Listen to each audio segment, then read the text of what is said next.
NCP এবং জামায়াতের জোট ঘোষিত হয়েছে গতকাল। নির্বাচনী সমঝোতা এভাবে তারা বলছেন। শুধু এনসিপি না, জনাব ওলি আহমেদের নেতৃত্বাধীন এলডিপি জামায়াতে ইসলামী জোটের সাথে যুক্ত হচ্ছে। আমি এবি পার্টিকে দেখলাম না, আমার ধারণা ছিল এবি পার্টিও তাদের সাথে যাচ্ছেন। আমি নিশ্চিত নই এবি পার্টি তাদের আলোচনা এখনও শেষ করতে পারেননি, এমন কোনো পরিস্থিতি হয়েছে কিনা। যাই হোক, এনসিপির ভেতরে যা যা হচ্ছে তার ভবিষ্যৎ কি হতে পারে। এবং একটা ইন্টারেস্টিং তথ্য, গতকালই আমি একটা টক শোতে শুনে আসলাম যে সরকারের কেউও নাকি খুব চেয়েছিল বা কেউ খুব চেয়েছিল এনসিপি জামাতের সাথে যাক। কী ঘটলো আমরা দেখলাম। জামায়াতে ইসলামীর পক্ষ থেকে একটা সংবাদ সম্মেলন করা হলো, সেখানে ঘোষণা দেওয়া হলো। এরপর এনসিপির পক্ষ থেকে জনাব নাহিদ ইসলাম, জনাব আক্তার, হাসনাত আবদুল্লাহ তারা একটা সংবাদ সম্মেলনে আসেন এবং আক্তার এবং নাহিদ কথা বলেন। আমি যে যুক্তি তারা দিয়েছেন এটাকে আসলে ভ্যালিড রিজন বলে মনে করি না। এগুলো প্রত্যেকটা আদতে নির্বাচনী সমঝোতা জিততে চাওয়া, সংসদে যেতে চাওয়া, এটাকে আমি খারাপভাবে দেখছি না। কিন্তু যেটা হয়, রাজনীতিবিদরা পেটের কথা মুখে সবসময় বলে ফেলেন না, তারা তাদের অন্য একটা ন্যারেটিভ সামনে আনেন। তো জনাব নাহিদ যে ন্যারেটিভ এনেছেন সেটা হচ্ছে এইরকম, তিনি বলছেন তারা সারা দেশ থেকে লোকজনের কাছ থেকে নমিনেশন যারা নিতে চায় তাদেরকে আহ্বান জানিয়েছেন, তারা এসছেন। একটা পর্যায়ে তাদের তিনটা দল, আমরা জানি এবি পার্টি, এনসিপি এবং রাষ্ট্র সংস্কার আন্দোলন, এই তিনটা দল মিলে একটা গণতান্ত্রিক সংস্কার জোট নামে একটা জোট করেছিল, সংস্কারকে হাইলাইট করে।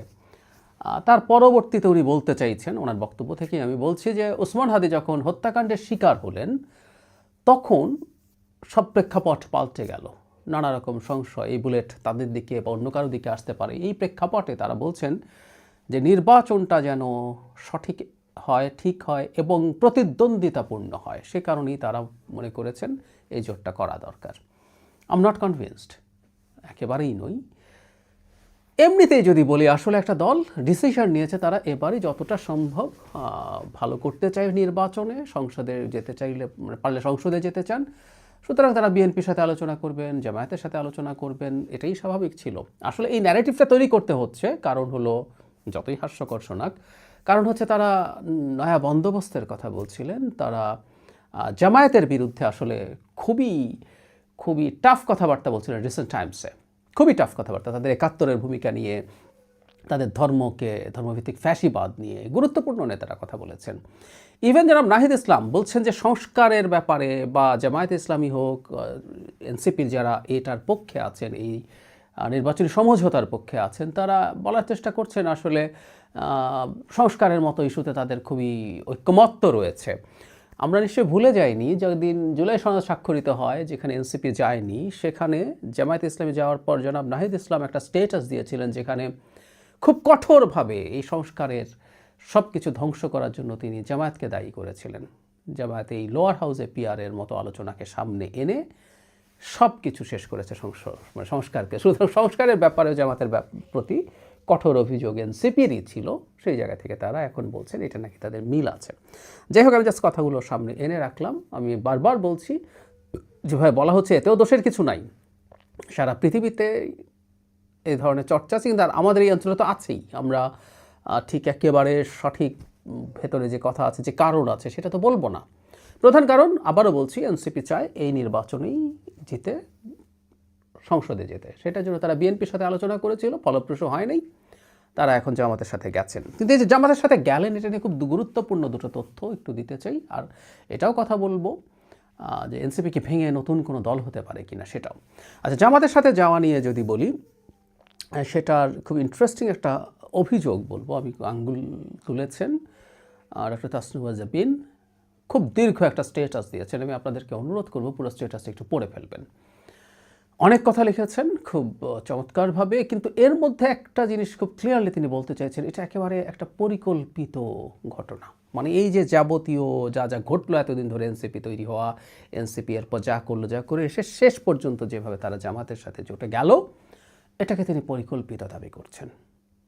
অনেক কথাবার্তা আছে, অনেক অভিযোগ আছে। উনি এই দলটার সাথে শুরু থেকেই ছিলেন, সুতরাং বেশ কিছু অভিযোগ করেছেন। এগুলো আমরা আমাদের মতো করে বোঝার জন্য এটা পড়ে রাখা ভালো। কিন্তু এটা পরিকল্পনার কথা বলছি। এই পরিকল্পনার অংশেই মনে হলো গতকাল একটা টক শোতে ইত্তেফাকের এক্সিকিউটিভ এডিটর জনাব সালেউদ্দিন টক শোতে অন রেকর্ড একটা কথা বলেছেন, সেই জন্য সেটা আমি ব্যবহারই করতে পারি। তিনি বলছেন কথাটা ঠিক এইরকম। তিনি সাথে সরকারের একজন গুরুত্বপূর্ণ ব্যক্তির প্রেজেন্সে জনাব নাহিদ ইসলাম বলছেন সরকারের একজন উপদেষ্টা তাকে বারবার চাপ দিচ্ছেন তারা যেন দ্রুত জামাতের সাথে জোট করেন। আবারও বলছি, জনাব সালেউদ্দিনের সাথে তার সাথে উপস্থিত ছিলেন এই বর্তমান সরকারেরই গুরুত্বপূর্ণ একজন ব্যক্তি। এই দুজনের সামনে জনাব নাহিদ ইসলাম বলেছেন সরকারের কোনো একজন উপদেষ্টা তাকে ক্রমাগত নিয়মিত চাপ দিচ্ছেন তারা যেন জামাতের সাথে জোট গঠন করে। তার মানে এই সরকারের লোকজন এই ধরনের কাজ করে বেড়াচ্ছেন কোন উপদেষ্টা, এই ব্যাপারটা নিয়ে আসলে আমাদের কৌতূহল আছে এবং সরকারে বসে রাজনীতি চলছে। ছাত্র উপদেষ্টারা সরকারে বসে রাজনীতি করতেন আমরা জানি, কিন্তু এখন তো ছাত্র উপদেষ্টারা নেই, এখন অন্য কোনো উপদেষ্টা রাজনীতি করছেন, সেটা আমাদের একটু মাথায় রাখা দরকার আছে। যে কথাটা বলছিলাম, এনসিপি ভেঙে যেতে পারে কি না, খুবই সম্ভাবনা আছে। আমরা গতকালই দেখেছি 30 জনের স্টেটমেন্ট, আরও অন্যান্য সদস্যরা এনসিপির বিরুদ্ধে কথা বলছেন, সিদ্ধান্তের বিরুদ্ধে কথা বলছেন। গতকালই আমার সাথে একটা টকশোতে এনসিপির একজন নেত্রী সিদ্ধান্তগুলো উনি পদত্যাগ করেননি, কিন্তু উনি সিদ্ধান্তগুলো পছন্দ করছেন না, তিনিও নির্বাচনের জন্য চেষ্টা করছেন। এখন নির্বাচনের মূল সংকটের জায়গা যেটা তাসনিমা জাবিনের স্টেটাসেও ছিল যে তাদের যখন এক্সিকিউটিভ কমিটির মিটিং হয় তখন এই কথা ছিল না যে আসনগুলো তারা পাবেন তার বাইরের সিটগুলোতেও প্রার্থী থাকতে পারবে না। ব্যাপারটা এরকম যে তারা সব জায়গায় প্রার্থী দেবেন, এরকম আলাপ হয়েছিল।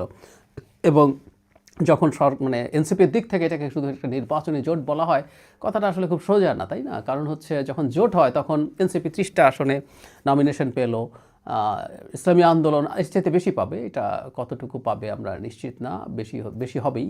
তো এনসিপি তার সিটের বাইরে তার কোথাও ক্যান্ডিডেট দিচ্ছে না, তাকে কাজ করতে হবে অন্য দলগুলোর জন্য, জামায়াত ইসলামী, ইসলামী আন্দোলন সহ যারা প্রায় সবই তো আসলে ইসলামিস্ট দল, তাদের যে প্রার্থী আছে তাদের পক্ষে এনসিপিকে ক্যাম্পেইন করতে হবে। এনসিপির পক্ষে তারাও ক্যাম্পেইন করবে, এদের ক্ষেত্রেও তাদেরকে করতে হবে।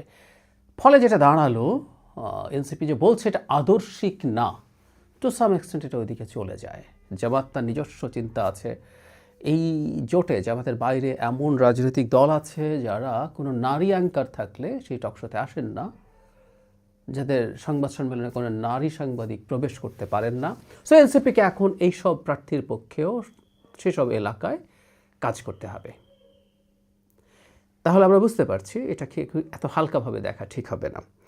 যাই হোক, যেটা বলছিলাম ভেঙে পড়তে পারে কিনা, তার মানে যেটা দাঁড়ালো যে অনেকে তো নির্বাচন করতে চাইতেন, যে জামাত তাদেরকে ছাড় না দিল, এখন যেটা হতো সেটা হচ্ছে না, বেরিয়ে এসে কেউ স্বতন্ত্র নির্বাচন করছেন আর কেউ নির্বাচনই করছেন না। পরিস্থিতি এখন ওই জায়গায় চলে গেছে। তাসনিমা জাবিনের কথা বলছিলাম, তিনি পদত্যাগ করছেন, কিন্তু তিনি পরবর্তীতে স্ট্যাটাস দিয়ে জানিয়েছেন তার রাজনীতি কিন্তু শেষ না।